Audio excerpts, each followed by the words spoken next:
500 years ago, you did not have to deal with tons of mercury being pumped into the air with pesticides drowning your food, microwaves bouncing all over the sky. We live in a toxic world. And what are you going to do about it? We're going to discuss that next. Or maybe next. Maybe next.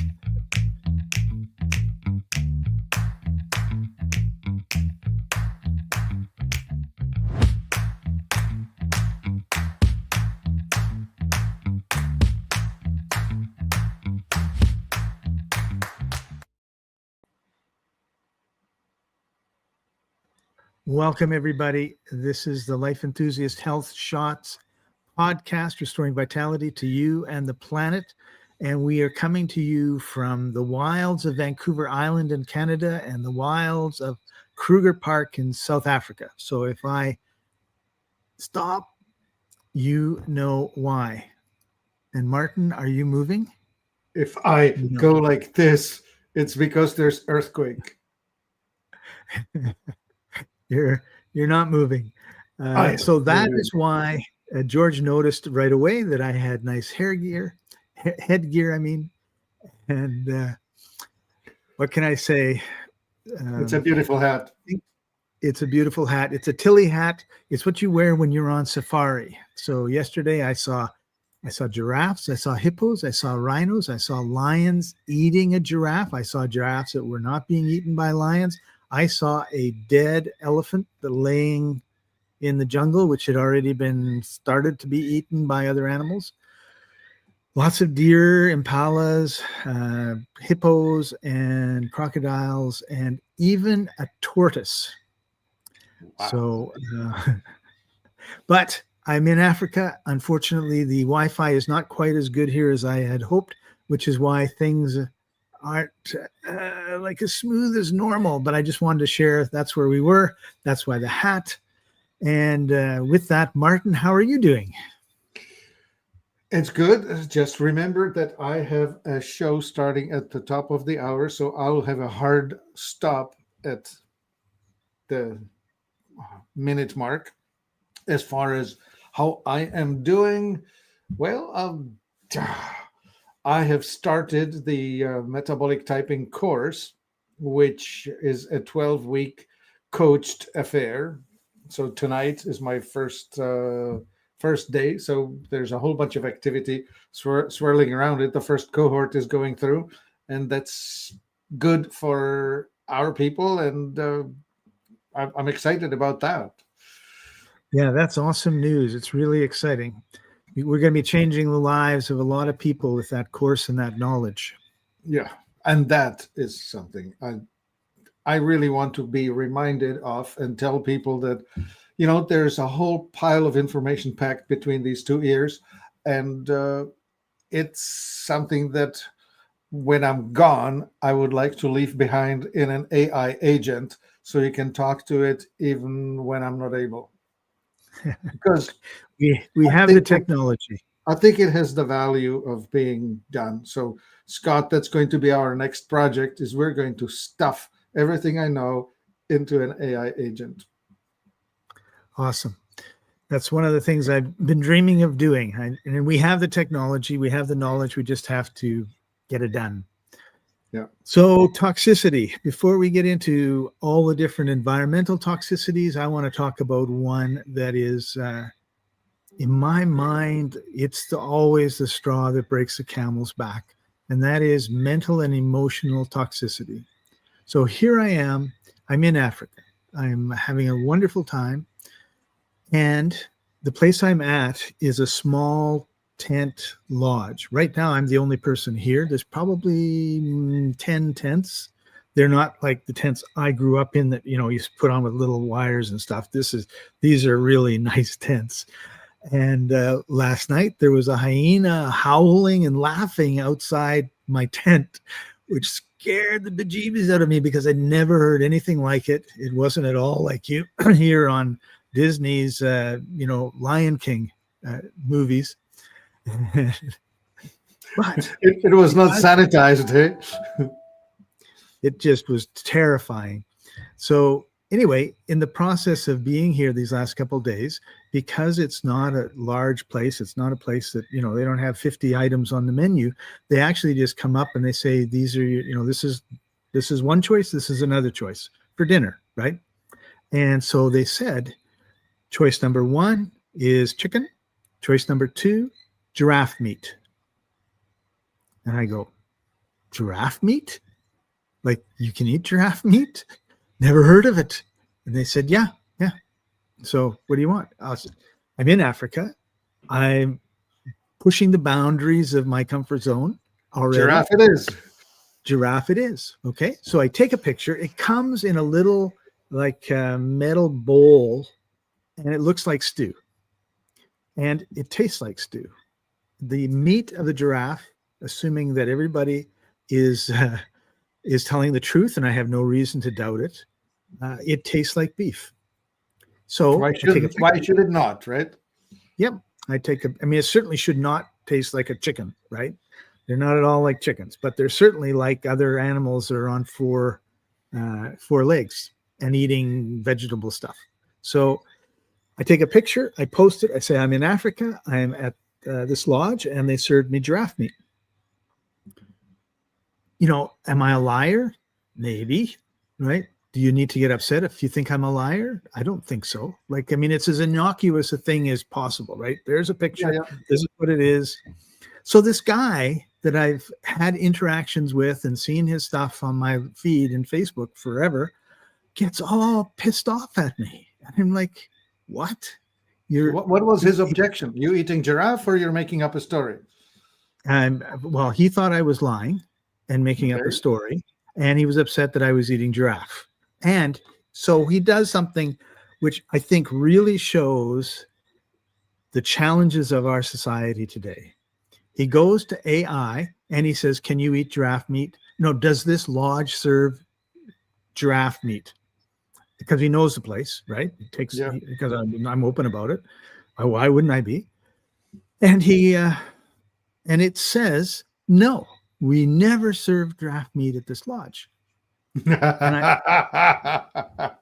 I said, you've taken a picture of their Facebook page. Why didn't you just send them a message? Now, you're not going to get an instant answer because there's like 6 or 10 hours difference, but you're going to get it straight from the horse's mouth or the giraffe's mouth. Instead, no, you've got to go to AI, and then you have to believe AI, right? So I went online and I said, can you eat giraffe meat? Is it legal? It's illegal to hunt giraffes, but the giraffes aren't hunted by very many things, so they all grow up. And if we have an overpopulation of giraffes, so there's some organization. Scott, I want a little sidebar. I think it was a zoo somewhere in Denmark that was having to sacrifice a giraffe because their breeding program was too successful, and they were having to feed this young male giraffe to the lions that they have in their zoo because the giraffe was surplus giraffe. Like, you can only have so many. Right. So basically, these people keep an eye on the population. They say, okay, we've got like 10 too many giraffes. So they go out and they kill the giraffes, hopefully humanely, and then they use everything. You're in a poor country. Why would you, just let it rot in the field or something, right? So some butcher butchers it up, and they use as much of it as they can. And there are certain places you can go that are licensed to sell giraffe meat, and this place goes there and gets giraffe meat. All right, all good. You ate giraffe. So he just went on and on, and then at the end, like right at the end of the conversation, he was like, well, you've just been going on and on and on about this. And I've been answering your objections to my original post. I haven't been going on about anything. And that's when I realized that you have to remove toxic, particularly Facebook people that you've never met in person, toxic individuals from your life, because they cause a whole pile of stress, a whole pile of drama. And I was really shocked because the stuff he posts is all about stuff that you and I would agree with, generally speaking.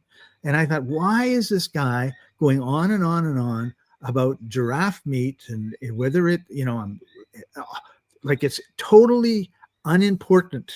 It's like Do you want cream in your coffee or not? No, I don't. Well, you don't have cream in your coffee. It's just absolutely ridiculous. Well, look at George said, every I time. live in solitude. Me too, George. And so You I know, blocked it. there's a line before that, which is, could you highlight that? That I just love it that he actually knows the correct use for the word misanthrope. So for those of us that don't, Martin, could you enlighten us, please? I just don't like people. Yeah, I I would totally agree prefer with you, to hang George. out with wolves, you know. That the hyenas, they were noisy for then partying for about 5 or 10 minutes, and then they were quiet the rest of the night. So I can handle that. Yeah. But All it right. just struck Well, I tell you, it. Scott, I had an experience with Facebook and the social media some years ago that is perhaps worth sharing a little bit too, which was I I took an order. It was for CBD by a young woman who was in pain, and she's a mother of an autistic child, and she is poor, and she needed her stuff. She made a typo in her email address. She did not get a response from us. Wouldn't you know it? How could you get a response if you make a typo in the address? Anyway, then she went and mentioned that she did not get a response from us on Friday on a social media site. When I came back to work on Monday, my entire Facebook was covered and plastered by one person who hit every possible post that they could get their hands on, accusing me of being a uncaring bastard corporation that takes money away from single mothers and whatever, right? Like just, but I mean, crapped all over the whole thing, right?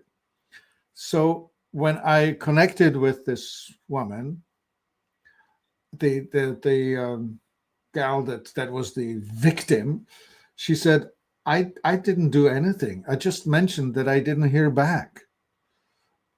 And I said, well, here we are. We're shipping your stuff. It's Monday morning. We'll ship it out to you. Could you please reach out to this person and ask them to undo? And so she said she did. But the person out there, who was the angry one, said, they are the bastard corporation. I'm not taking anything back. So it was interesting, right? And I don't know what triggered this other volunteer do-gooder into doing what she did. Right. I can only imagine that there's some stored up um, victim situation that she felt justified in just throwing her weight all around because she could. The social media let her. I feel the same way about this guy. I feel like there was something bothering him about something, and for some reason he just focused totally on me. Yeah. And what I posted, right? And yeah, so there's because kind you of were like, there. You were there. It yeah, was not about you. It was not about you. It was not about the giraffe. right, right. Yeah. So let's all hope that George agrees with us. And we deal with this a lot in the fibromyalgia group. I often feel like King Solomon, right? Because two people are going at it, and I'm trying to figure out, like, who's being excessive, or who needs to calm. They both need to calm down, and they're not, right? And so oftentimes we get these triggers, and it is really important to recognize, I'm being triggered, and is this important or not? And the answer is always pretty much no.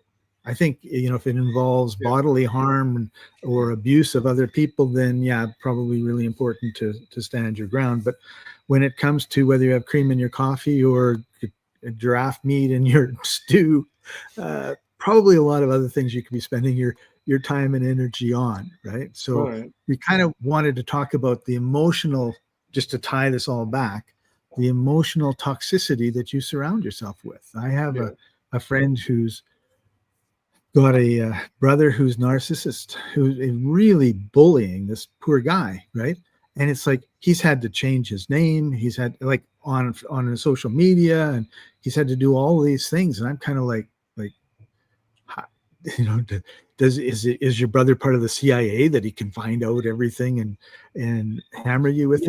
And on People the who other get side, angry, yeah, Scott, people who get angry are sometimes willing to expend inordinate amount of energy on something that doesn't deserve it. It just boggles the mind. A friend of mine recently told me that there's 3 siblings, 2 girls, 1 boy.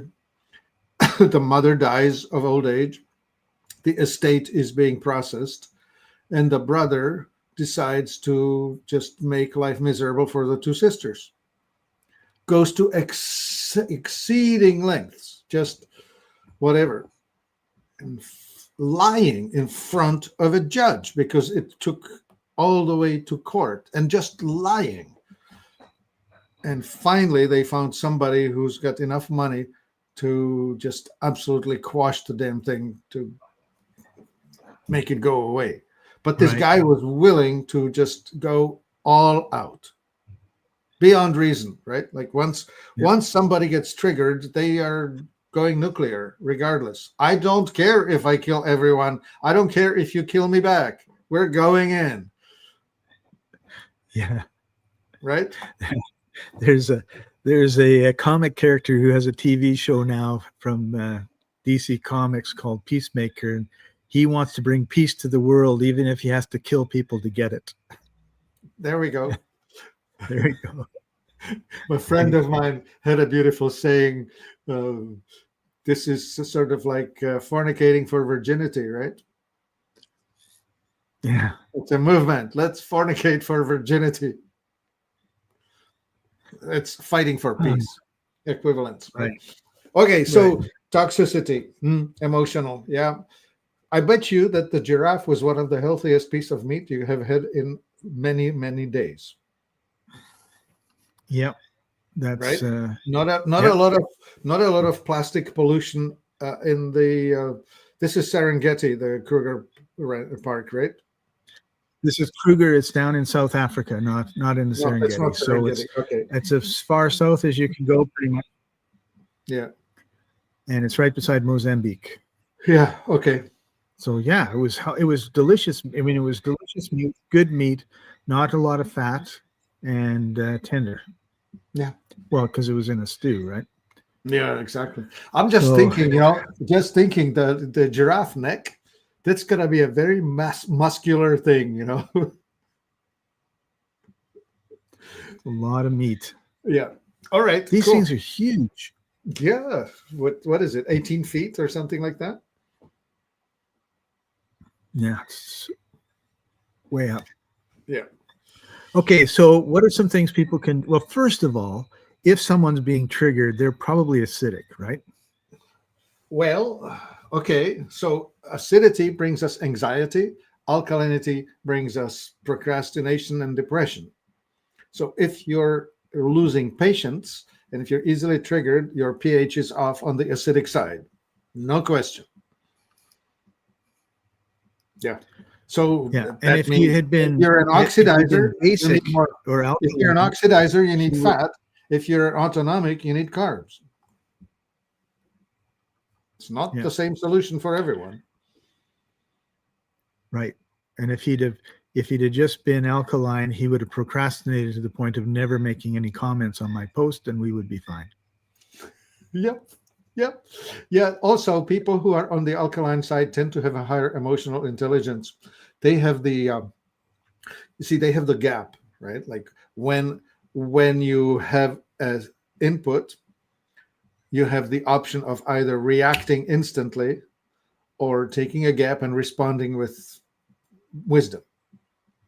The acidic people are reacting instantly. Right. Yeah.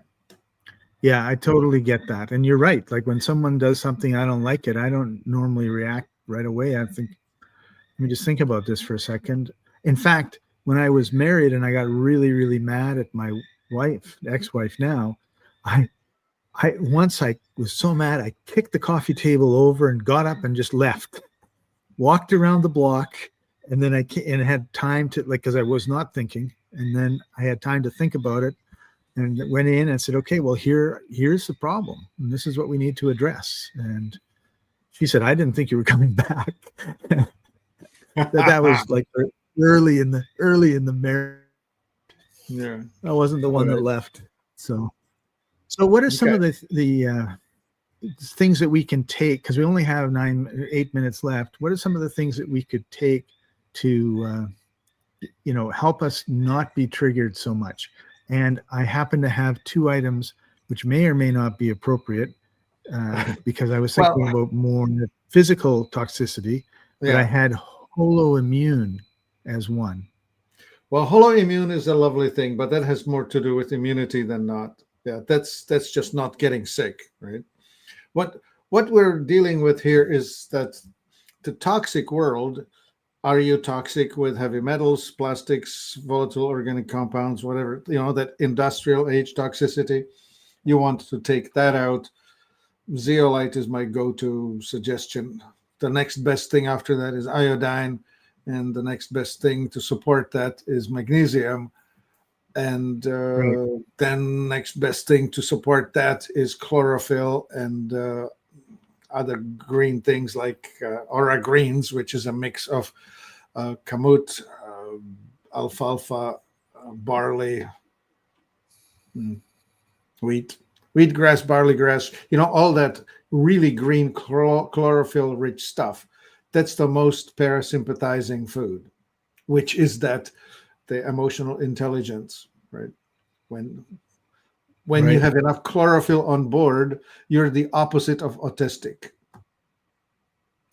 which is interesting. And George wants to know about activated charcoal. Okay, well, that's an awesome absorber, right? Like when you take charcoal, why do we have activated charcoal filters to filter toxins out of the water before we drink it?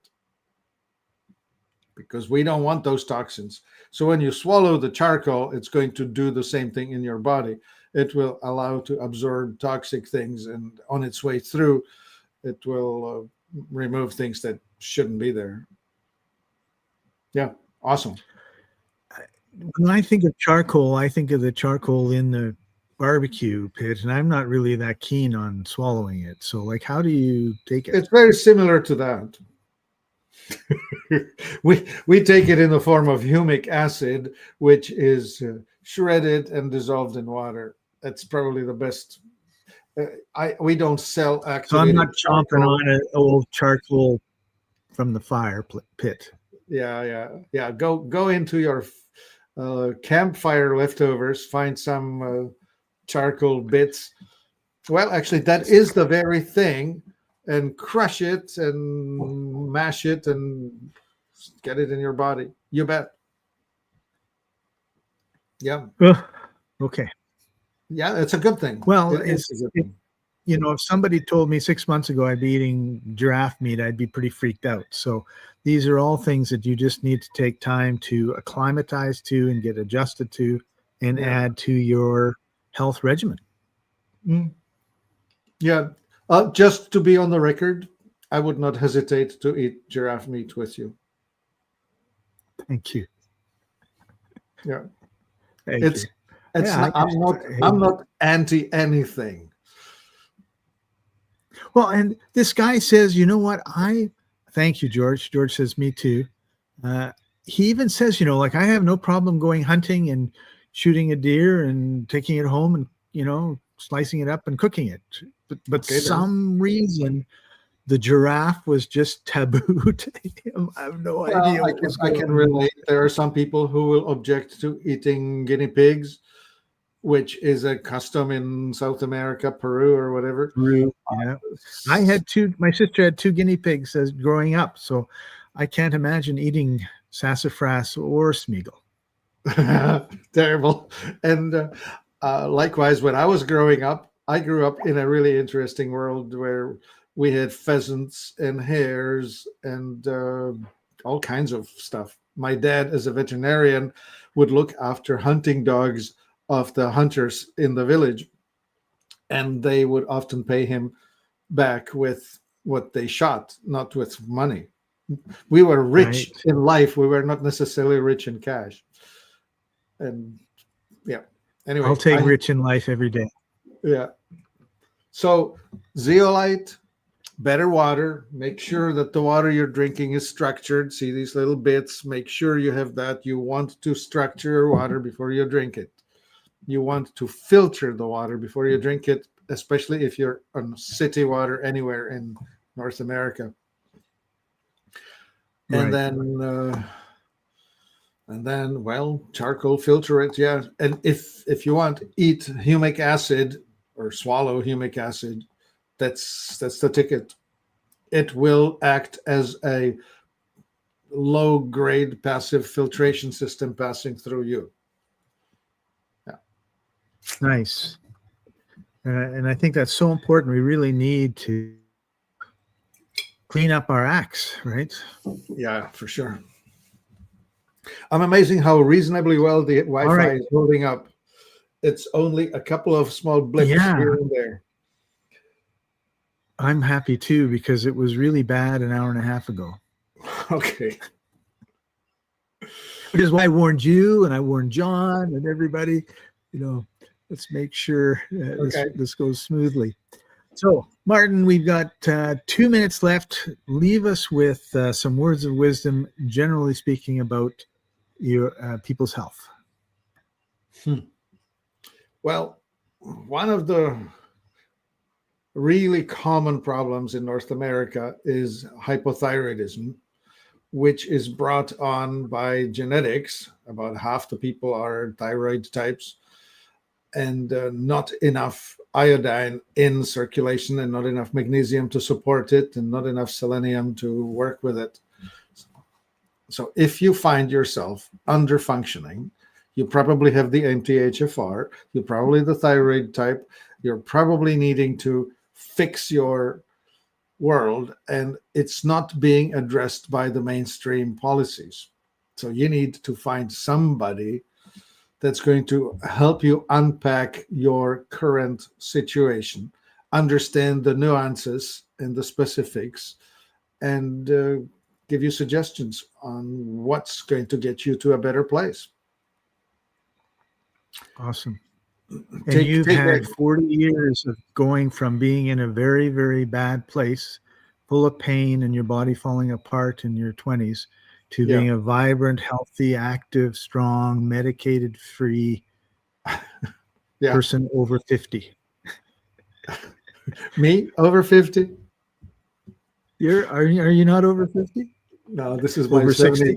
This is my 73rd, brother. And I hope we're all like you and we're that age and continuing on. And that's one of the things I was just thinking about the other day, was as I was walking, around this area that I'm in, was, there's no reason not to keep our health and our activity. And we don't have to be bent over on using a cane or having tubes stuck in all these different places. We just need to look after our body the way it was meant to be looked after. Yeah. And it is toxicity, malnutrition, stagnation, and trauma. Today, we spoke about trauma. We talked about stagnation, move around, walk about. We talk about malnutrition, eat the nutrients that will support you, and toxicity, keep the crap out. Yeah. Awesome. Thank you for joining us, everybody. This has been the Life Enthusiast Health Shots podcast, restoring vitality to you and the planet. Come out and join us again next week, Wednesdays, 2:30 p.m. Eastern Time. We'll see you then. Bye for now. Thank you and goodbye.